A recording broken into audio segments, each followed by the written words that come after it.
part of the Press Play Podcast Network.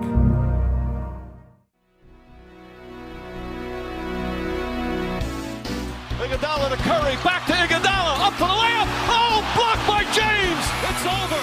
It's over. Cleveland is a city of champions once again. The Cavaliers are NBA champions. That sound means it's time for Cavs on the Break, NBA podcast from the Press Play Podcast Network. I'm your host, Chase Smith, and with me, NBA writer for HoopsWire.com. He's our Cavs insider, national NBA beat writer, Sam Amico. We're also joined by two other legends in the house. John Sable, sports at Fox 8, host of Sable Brothers on the Baseline right here on the Press Play Podcast Network. And Jeremy and Akron, shouts to Zach for checking this podcast out. Guys, the Cavs traded for Donovan Mitchell. What? Oh. Let's go. Man, you know, I got to give Jeremy some credit here because I don't know what podcast it was, but Jeremy, you threw it out there back in like February or March that the Jazz were going to get rid of him. I don't know where you got it, but you said something along the lines of keep an eye on him. And Sam, Chase, and I all laughed at you. What? Do you remember that? I remember laughing. John. Yeah. I've been taking people by surprise my whole life. This isn't anything new. Never let them see you coming, next. Boys. Never let them see you coming. So let's talk about the Cavs. The Cavs, roughly around 3:50 on Thursday, September 1st, traded Lauri Markkanen, our rookie from Kansas, Agbaji, which I probably butchered that name. I'm awful.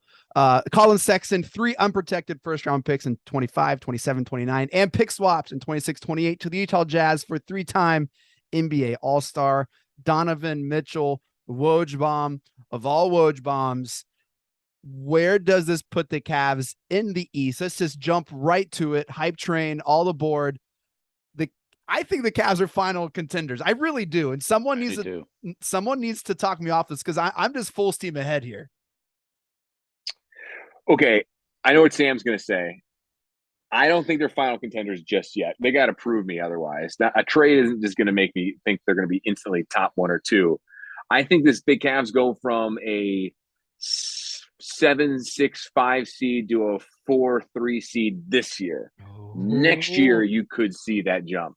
I just think you just need time to mesh, and you need to prove yourself to beat some of those big teams, like a Milwaukee, like a Boston, like a Miami before you can automatically get there. You know who doesn't scare me right now? Boston.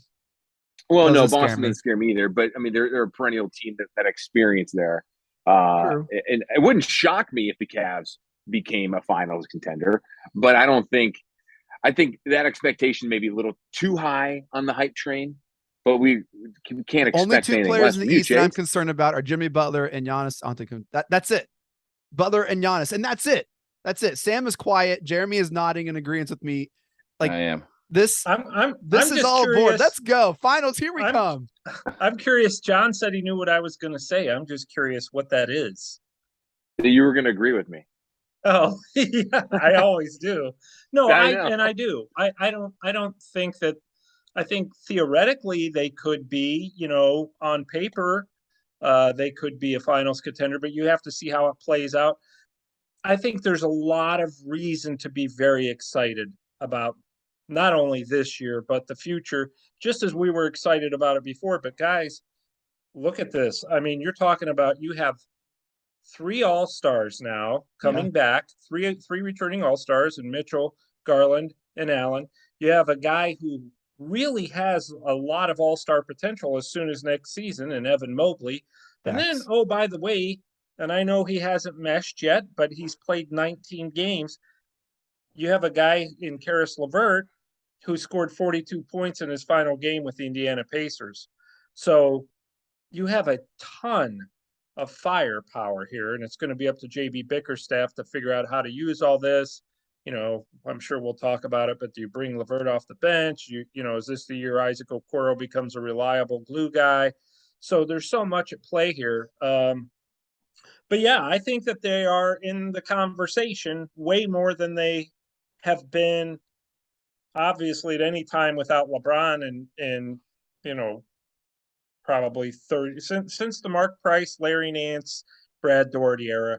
they're in the conversation to be a true contender in the Eastern Conference. Obviously, as John just said, these other teams have experience playing together, and that counts for a lot in the playoffs. But the Cavs are just so dynamic that you would think that by the time the playoffs roll around, they have such a nice mix of youth and veterans and stars that if they put it all together, really anything's possible. Well, I'm about to run the hype train right off the track. I think they're the second or third best team in basketball right now. Yes! I think this is the third biggest moment in Cavaliers history. I think the first was when we drafted LeBron James. The second is when LeBron James came back, and the third is when we traded for Donovan Mitchell. I agree with Kendrick Perkins. I think the Cavs have the best starting lineup in basketball right now, not next year. Not in 2 years. At this moment right now, the Cleveland Cavaliers have the best starting five in basketball. I think that we might even have the best 9 in basketball. I think that the Cavs are going to win 60 games this year. I think we're going to be the 1 or 2 seed in the East. And I think we're going to compete for a championship right now. I think Darius Garland is that good. I think Evan Mobley makes a giant leap, and he is that good. And you just added an all-star 2 guard to go with those guys. And you have the 2 best rim protectors in the East. Tell me what we are missing right now from this team. A wing defender, maybe, but that also could be your guys' guy, Isaac Okoro. I'm pumped. I think we're going to win 60 games. I think we're a contender right now. This is my favorite Jeremy and Akron right here. This is it, I'm laughing. I'm laughing at Chase's reaction when you mentioned Isaac Okoro because we all know Chase Smith is the president and CEO of the Isaac Okoro fan club. You know what though? In a limited, I'm not an Isaac Okoro fan. You guys know that. But like we've talked about in the past, in a limited role, I think he can be a help. He can help, and he will not have. There'll be zero pressure. Is there less pressure on anybody in the league than Isaac Okoro right now? No one's even going to think about Isaac Okoro. He can play defense and hit the corner 3. That's all he has to do. Play defense, hit the corner 3. We have Karis LeVert coming off the bench, who I think is going to be way better this year now that he's settled into his role. You have Ricky Rubio when he gets healthy, coming off the bench. You have Cedi Osman coming off the bench, who, and as we've seen, can be instant offense off the bench. You have Robin Lopez as your backup center. If they don't trade him, fair. Kevin Love, one of the best 6 men in basketball, still on your squad right now. Did you see the report that from Wendy that when Donovan Mitchell found out that those 4 players were still with the team, he started running around the golf course. He was out freaking out.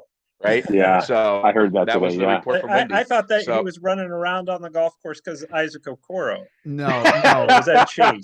Jeremy and Akron is straight cooking right now. This is one of the best performances. This is throwback JIA right here. I love when we agree. We haven't had a lot of space to agree like this. I freaking love everything you just said. Inject it into my veins, and I think you're right. I don't think there's any reason not to. I mean, look, we got. We're the youngest team. We're the youngest team in the league. We have 5 of the best players under 26 in the game right now. They're locked up through 2026. Everybody. This is the core. This is the Golden State Warriors of the East right here. Telling you, man. Let's talk about that because I don't think that we're following any other blueprint in the NBA. No, it's different, and we're breaking molds right now. And I absolutely love that. There's no blueprint. There's no Cavs of the West. There's no, it's just, we have 2 of the best bigs in the game. We have this point guard who he's smooth like Curry, but is a facilitator, can shoot it. He dynamic. We're a unicorn team with unicorns in it. It's just, there's nothing like it. We're young. We're awesome. And well, look, let me tell you, I'm just so excited right now. If Evan Mobley is what we think he's going to be, which is one of the better 2-way players in the game. Katie bar the door. And we have these guys locked up Mitchell has 3 more years left on his contract. 2026. Yep. Yeah, and that's not including a player option, which he could opt in too. So he's not an unrestricted free agent until after the 2026 season. So contract wise, this is a move. My ears are burning and they're red because I'm just so pumped right now. I think your whole face is red. It's marriage, kids born, Cavs final chip, and then this moment right here. This is like this is the elation that I feel. This is huge. Jay, I agree. This is the third biggest moment in Cavs franchise history. And I mean, it might, depending on the success that the team has, this could be maybe higher than, and I know that sounds insane. I think winning with a local guy like LeBron will always be the biggest. But if this brings two championships, if we won a championship post LeBron. Yeah, winning a championship post LeBron. I mean, Kobe Altman will go down as the greatest executive in Cleveland sports history. Period. I mean, right now he's looking like one of the best.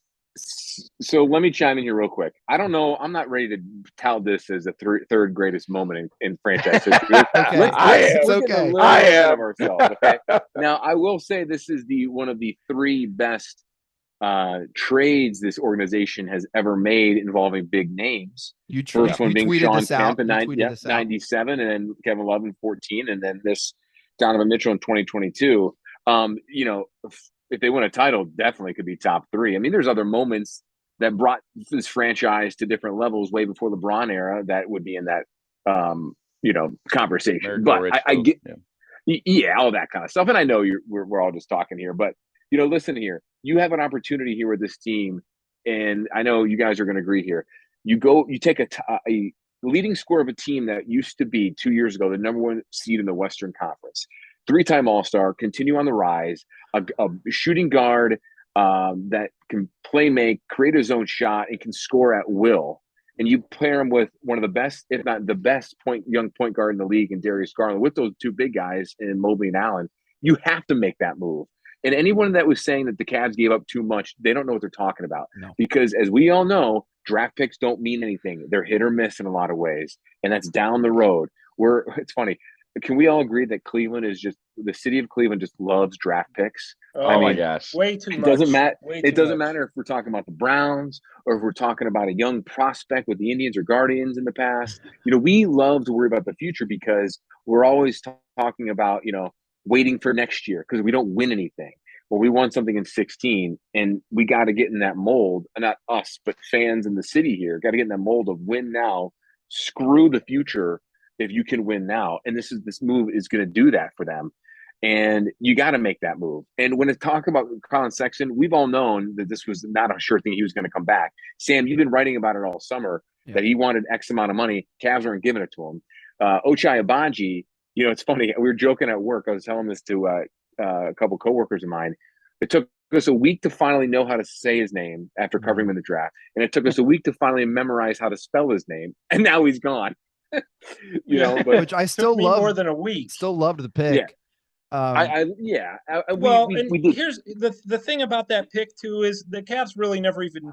I mean, if you really go back, you think, and they loved getting Agbaji where they got him and all that. Don't get me wrong, but they didn't want that pick in the first place. That's why they made that trade, because they thought they were going to the playoffs and they weren't going to have that pick. So, I mean, you gotta factor that in. But I think the biggest thing to me is you're right, John. You get the draft picks to me mean nothing, because if this team does what it's supposed to do, they're so young that those draft picks probably wouldn't even play. Right. When you're talking about once these guys are more seasoned, Garland and Mobley and Allen and obviously Mitchell. Once those guys get meshed, it's going to be hard for young rookies to come in and really make an impact. Yeah, the team is so young.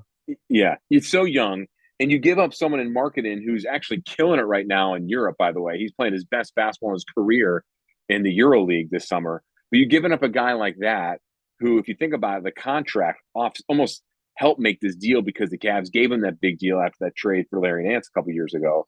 I don't want to say it's a big loss. I mean, that's probably a bigger loss than we probably are weighing in a lot of ways. But nothing to cry about by any means. You had to make that move.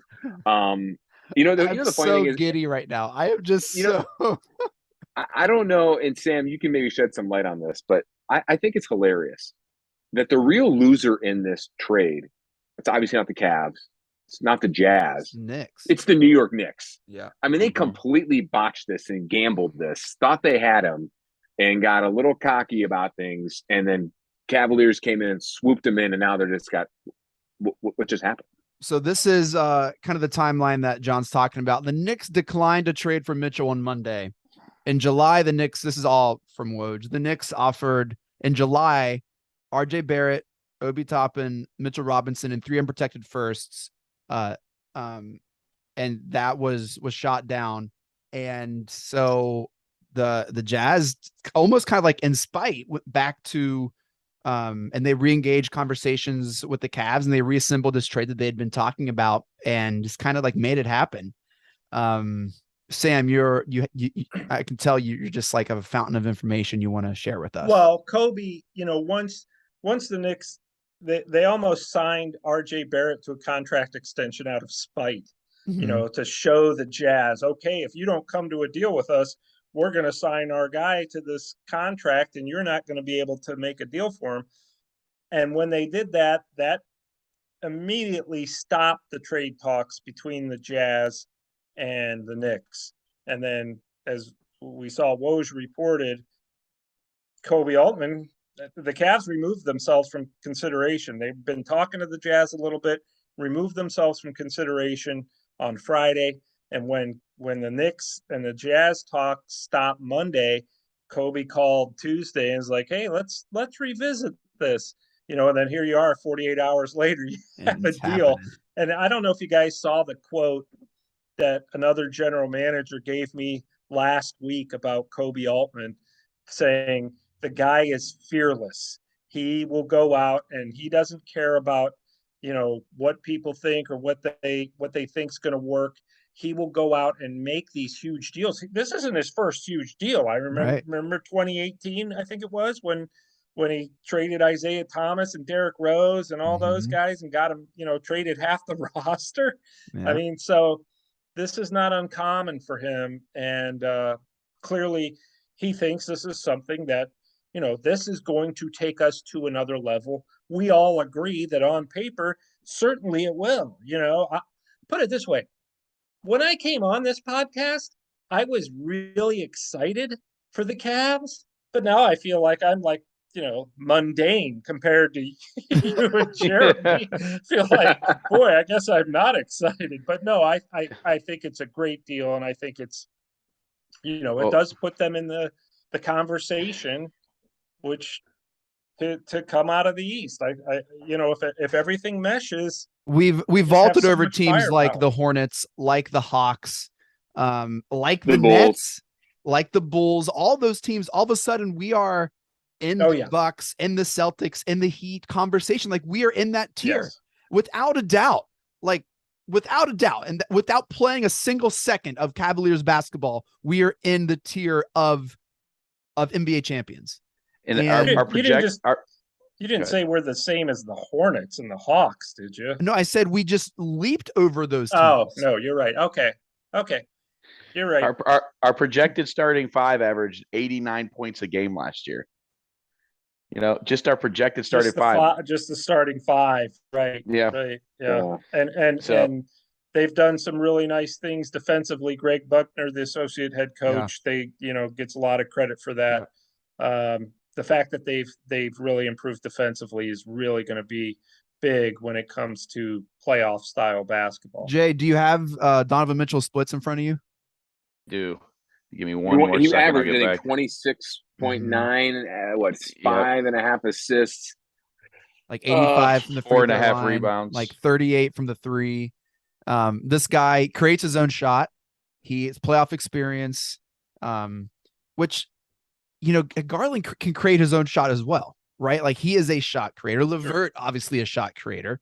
And do we have any reservations, guys, on chemistry issues? No, I don't. Have you seen the videos? Either. I mean, he's been playing this summer with Darius Garland. Well, and he knows Rubio, and Rubio's his buddies boy with too. Rubio. I don't have any. I think these are I think one thing I really liked, we've talked about this before, about this Cavs core, is they don't seem to have egos. Darius Garland, Evan Mobley, Jared Allen, these seem like guys that don't have giant egos. And I think Donovan Mitchell's the same way. We'll find out. But when you slide a group of guys like that can really play and they don't have the big egos, I think that helps build that chemistry maybe a little quicker than you would in other situations. Well, John, are you talking about ego or attitude? Because I don't think there's any attitudes on the team, but are we talking about we're down by 1, 5 seconds left, who's going to shoot ego? Because I do think that's an interesting conversation. But I think that's a conversation that everyone's going to need to have. And I think you may have some growing pains in situations like that, or just trying to figure guys' position out on the floor. What's my position here? You know who's going to want the ball down 1 with 3 seconds to go? Donovan Mitchell. Yeah, and Darius is too. But I think Darius is wired in a way where if he's Mitchell's got the shooting ball, that shot. Right. But if Darius has got the confidence in himself that if he sees a situation where he's going to take it, he's going to take it. That is true. But he'll also evaluate a situation and has no problem giving it up to a Mitchell, whoever else. That's just a conversation, because I heard some people, at work, well, chemistry is going to take. Is it going to be? I don't think it is. I think Jeremy's right. I think you've got unselfish players in this team. Yes. And he has been playing in a lot of those and working out a lot with Garland and a bunch of other guys this summer, and a lot of those. I don't know if he's participated in those, tournaments or this workout, but there's been some fun on the side this summer that's, I think, will pay off down the road. And side note, he looks pretty jacked. I don't know if you saw the videos from the other day. Like, Mitchell looks pretty jacked. I don't know if that's new or if he's always been that big and I just didn't notice, but he looks great. What a win for the Cavs. Not only did they get an upgraded Sexton at every category, but he's a star in the NBA. He is a marketable. He's got a signature shoe. He's got a signature shoe. It's got a the nickname. Kids love him. His nickname Spider. Spider. He's got a cool nickname. Yeah. If only the Guardians changed their name to the Spiders, this would be more appropriate. Would have been so fitting. Looking for new insights on the Cleveland sports scene with a unique side of Cleveland sports history? Then you found the perfect podcast. I'm John Sable. And I'm Scott Sable, and we're hosts of the Sable Brothers on the Baseline podcast, a podcast about Cleveland sports, but not your typical podcast about the land's sports teams. Join us as we embark on a journey of sharing a unique and historical side of Cleveland sports history with the help of some former Cleveland sports stars and other historical figures. All right here on the Sable Brothers on the Baseline podcast, part of the Press Play Podcast Network. The R&R podcast going to be rocking and rolling with you because football season is underway. College, Ohio State, the Power Fives, the MAC, the Browns. Michael Regai, are you ready to rock and roll with some football? Kenny, I've been ready. This is our time of year. This is what R&R is all about. We're going to be with you every week. Kenny just said it. Browns, NFL, Ohio State centric. So you got to stay with us all fall and winter long here on R&R. That's right. The Regai and Rhoda podcast coming to you here on the Press Play Podcast Network. Subscribe now and don't miss a show.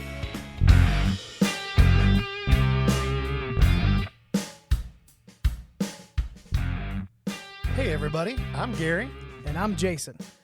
Opening cards as a kid, no matter what was in the pack, you always had that stick of chewing gum. Well, it turns out Gary and I opened up a box of 86 Tops last year, and let me tell you, the chewing gum does not age well. Join us on the Ball Card Show, the sports podcast for the sports collector. Chase, can I bring something up about Colin Sexton real quick? This is funny because I've been talking about this for a couple of years. I want to talk about, go ahead. I have a couple things about Sexton as well. I started talking about this a couple of years with my buddy, and he didn't agree with me, but I went to a lot of the games during the pandemic. I got the season passes starting back then, and I always felt this like between JB and Sexton, there was this little bit of tension, and when there wasn't many people in the gym, you could feel it. Like they were at each other's throats a lot. You could just, with 2,000 people in there, you heard a lot of stuff being said. And I kept bringing this up, and I'm like, are you sure the Cavs want to bring him back? Are you sure they think he fits? My butt? Yeah, he fits. I think that was the kind of the start of it. I just don't think that Sexton and Coach got along that well. I just don't. So I think two things. I can't speak to that, Jay, but I think hiring Rich Paul as his agent was the beginning of the end of Sexton and Garland in Cleveland. This is from no information. It's just I didn't see how that was ever going to work, and I'm not surprised that this is where we are at. Well, I think if they really wanted Colin Sexton a long time ago, they would have given him that extension last year, last year, before he hurt his knee in New York in the 11th game of the season. And little did we know that was the final game you'd see him in wine and gold. If they really valued Colin as much as they think and they've said in the past, they would have given him the money that he wanted. He got a 4-year, $72 million guaranteed contract in this sign and trade deal that Utah gave him. That comes out, if my math's right, what, $18 million a year? And Sam, what was he looking for early on? Was he looking north of 20? And the Cavs were looking north of 20. They knew they weren't going to get that. Right. And the Cavs weren't budging over what, 15-ish, something like that? Right. Yeah. The Cavs were right around 15, weren't going to go higher. And which was kind of wise on their part because nobody else was willing to go higher either. The Cavs had all the leverage in this situation. As you said earlier, John, the fact that, he was probably going to have to play this year on the qualifying offer, which it seemed like he was fine with. And then you enter unrestricted free agency next summer, and that becomes a concern if you're the Cavs.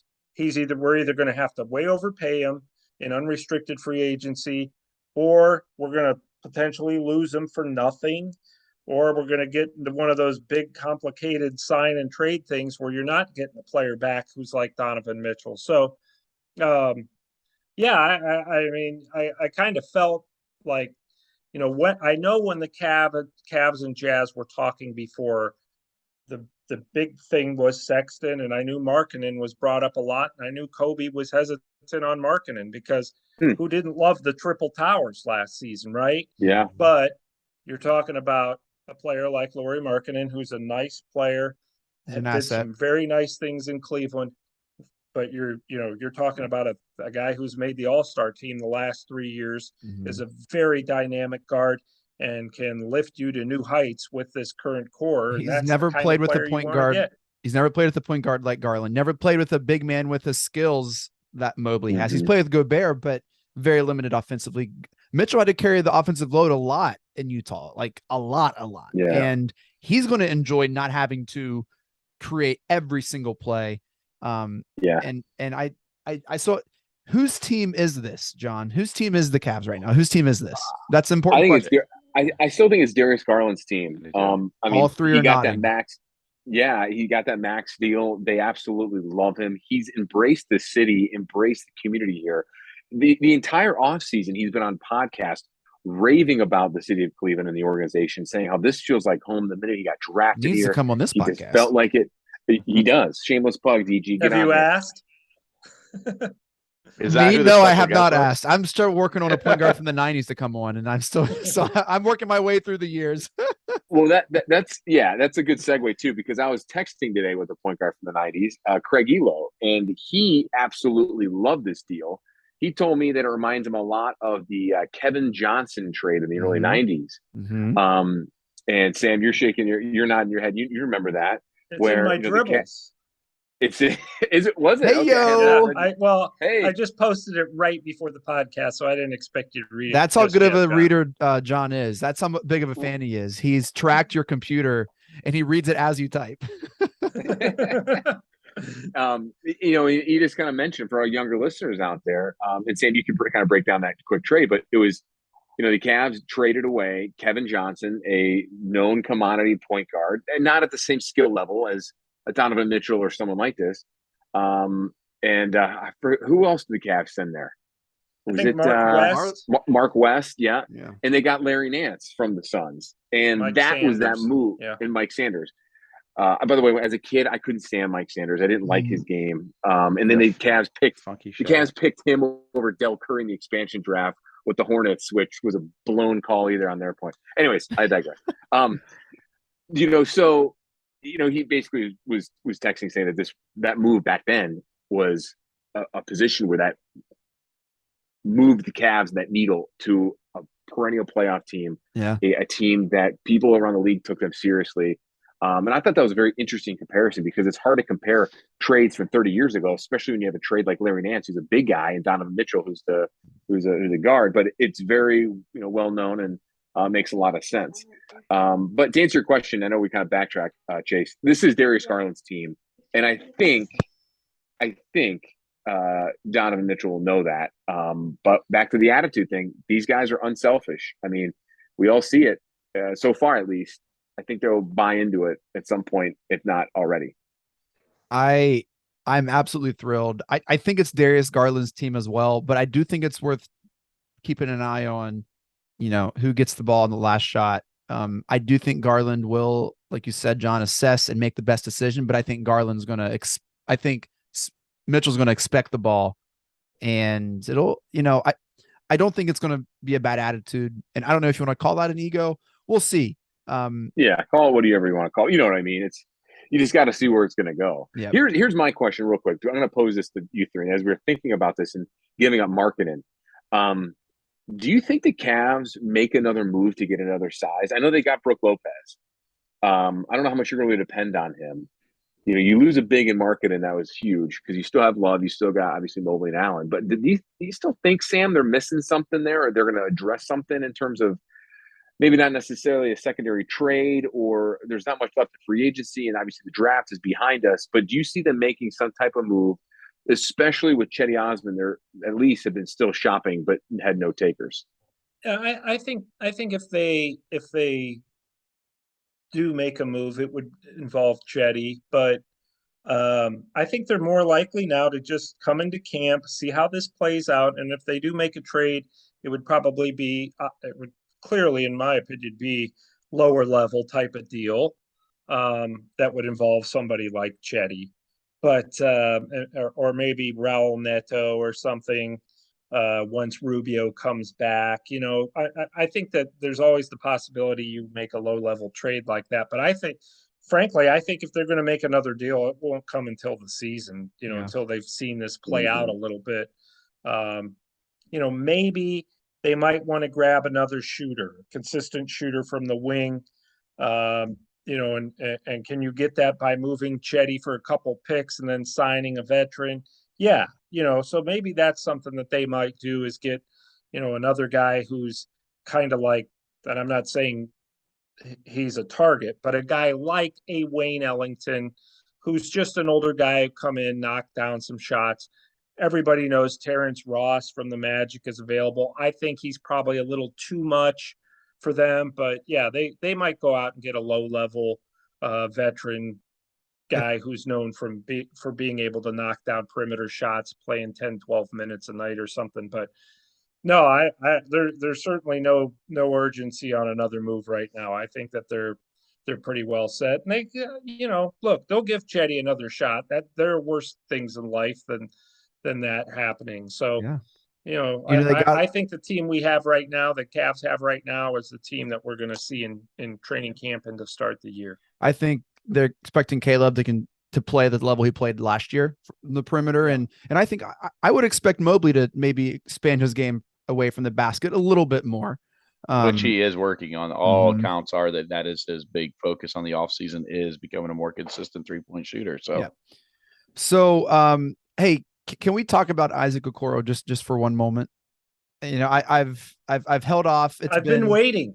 It's been around 20, 30 minutes. I want to be realistic. Good friend, listener of the show, Wade Beachy, talked about why did they not keep Ochai Agbaji. What was it? Oh, Agbaji. Yeah. Why did they not keep Ochai Agbaji? Why did they not keep Agbaji and send Okoro? Why did they keep Okoro?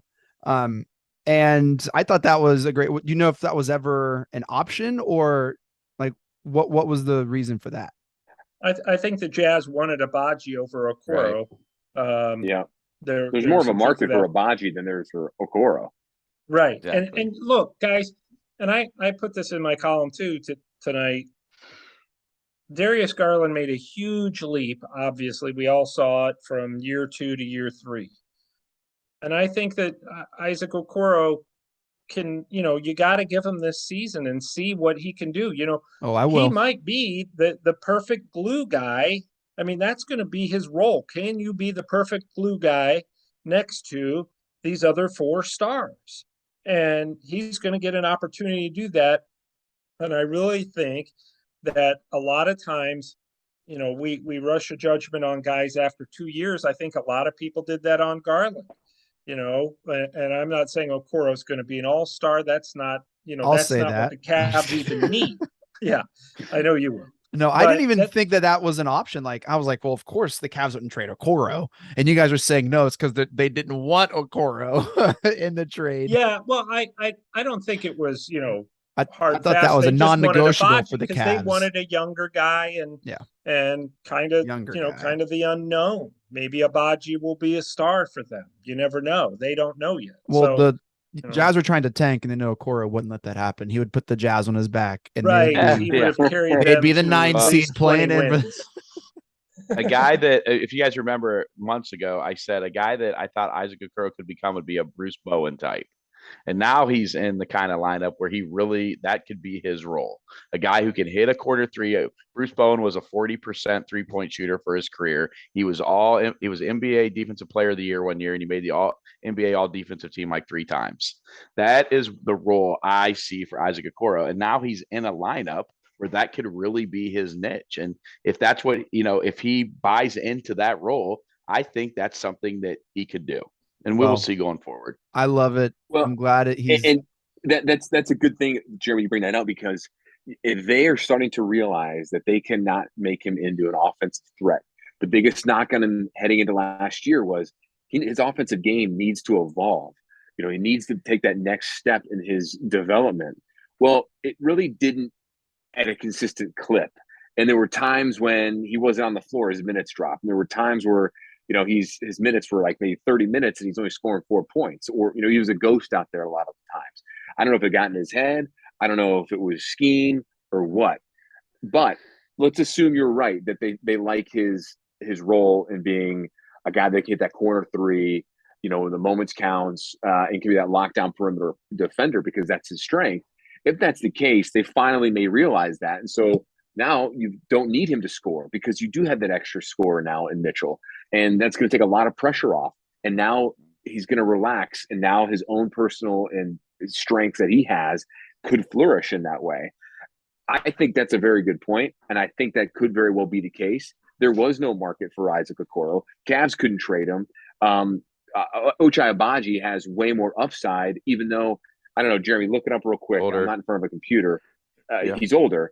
But Agbaji probably has more upside on his offensive skill set than Okoro may ever have. Oh, sure. I agree with that. And I think Utah saw that. So, I think the one downside for the Cavs is Agbaji, he spoke with the media one time after he got drafted, or twice, the night of the draft and then the first time at the facility. I mean, he's a likable guy. Yeah. So down to earth. Great personality. I'm a fan. Mature beyond his, I'm a fan. Mature beyond his years. And I think Sam hit the nail on the head. The Cavs really liked him. They're happy he came to them at that pick. But I don't know if they were in love with him, because they didn't like drafting there. They didn't want to be in the draft. So they took the best available at the time, and they flipped him for a 3-time All-Star that could very well make you become a top 2 or 3 team in the league, and maybe hopefully a championship down the road. All right. So before we get off, yes or no, I'll start with Jeremy. This year, Cavs make the Eastern Conference Finals. Yes. Sam, this year, Cavs make the Eastern Conference Finals. Yes or no? It's a yes or no question. I said yeah. Yes. Yeah. John, Eastern Conference Finals this year for the Cavs. John's going to say no. No, he's not. He would have said no already. Yes. He would have said no already. John, that's what you're really thinking. My gut says no. You're talking what Boston. A letdown. I should have asked Jeremy last. Are the Cavs better than the 76ers? Yes. Yeah. And here's the thing. I think I wouldn't be surprised if. Just ask. Yeah, they are. They're better. I think the only team in the East right now on paper, knowing that the Nets are a mind screwed up all the way it's with the Bucks. Durant. It's the Bucks. But something I just need to see consistency, and I need to see more experience on them before I take that leap. Yes, and Mitchell could very well be that X factor where you don't need to have experience and then just have all these young guys ride on his experience ladder through 3 rounds of the playoffs, and all of a sudden you're there. certainly can happen. But I still think we need to see this team in some type of postseason environment before I can crown them the Eastern, a Final Four team, or at least Final Two team in the East. I would like for that to happen. I'm just a little reserved only because of that experience factor. I wouldn't shock me though. I will say yes, the Cavs will be in the Eastern Conference Finals at the end of this season. Well, that does it for this episode of the Cavs on the Break NBA podcast. I had so much fun. I'm still pumped. I don't care what John Sable's heart or gut says. It doesn't matter to me because we are rocking and rolling here in Cleveland. Thank you all so much for downloading and listening. Shouts to the Press Play Podcast Network for making this possible. Make sure to follow us on Twitter at Cavs on the Break. We always follow back. Follow Sam on Twitter at Amico Hoops. Catch all of his works and writings at hoopswire.com and follow them on Twitter at Wire Hoops. I got you, Sam. Come on, man. Oh, that's beautiful. Follow John that's the on first Twitter. time you've ever said that. It is. Follow John on Twitter at John_Sable. Follow Jeremy at Jeremy in Akron. Hey guys, who wins the Junkyard Award for this pod right here? Junkyard Dog Award. Who's getting it? I know who you're going to vote for, Chase. Yep. Who? Your right-hand man, Jeremy. Yeah, I'm giving it to JIA, baby. You know why? Take it, baby. Because Chase hates perspective and reason. Chase does not like perspective and reason. That's not my role in the pod. Hey, I know my lane. We're all a team. I know my role. I'm not here for perspective and reason. Come on, Sam. Come on. I didn't offer any. It's all Sable. He's the guy. He's the deep thinker here. He's a professional among us. He cares about credibility. We don't. I have none, so this is great. Nah. One time I heard Mike Greenberg say the thing he likes best about what he does in the media is he can say all kinds of crazy stuff that's wrong, but if he nails one, he gets to talk about it for the next 5 years. Yeah, right. Oh, that's outstanding. That's Jeremy's Donovan Mitchell right now. We're going to be hearing about this for the next 5 years on this pod. Sources, hey guys, baby. Sources. Just think about this. This Cavs on the Break pod is going to get more interesting and fun as the season goes on with Donovan Mitchell on board. Yeah, it's going to be a blast. All right, Sam, final thoughts? Yeah, my one big takeaway from the podcast was the line uttered by John Sable when he said, a lot of our younger listeners won't know about this. Sam, why don't you break it down for them? So yeah, but no, I think it's a great, obviously great trade, and we'll certainly be talking way more about this team as training camp nears at the end of the month. Yes, sir. Yes, sir. Mike Breen, take us out.